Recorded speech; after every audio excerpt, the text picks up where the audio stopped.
Hello guys. Nanapunta diri sa tong basakan kay Sabado man ron schedule sa tubig pero dili sa ta magpatupig ron kay tung isang adlaw nagpa-isprita og pangulod. Kay daghang kay tag nakit-an ng mga ulod na mga sungayan makadaot sa humay. Karon ato lang sang gisubay-subay kay Domingo na ta magpatubig. Kay ano? Para katong medisina tong gispray, muthog sila lalo mamatay ang mga ulod. Subay-subay lang sa taron guys kay mga katapad na to dili pud sila magpatubig no kay murag mga bonus la to ngayong adlaw. Bitaw man naman ta. Subay-subay lang sa ta dire. Daon na to og nabay mga ulod. Pero di magsilbig di mo ban kay mura kandagan dito.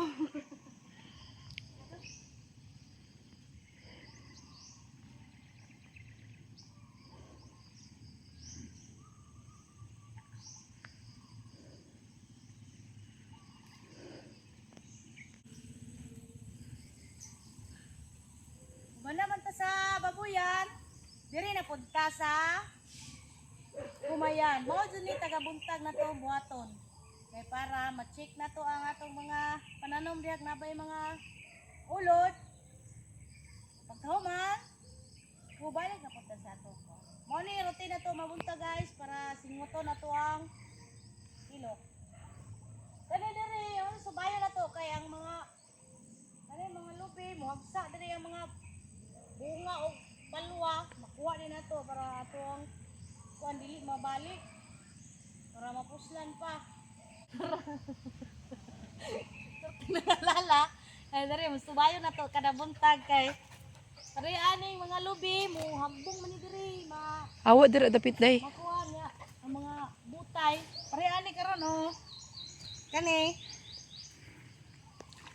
kani kuanan man niya punuan nato ning kwaon. Perminti yun ni mabuntag ni huma pagkaon sa baboy dali jud ta kay. Sayang man kaayo mabundakan ani mga lubi.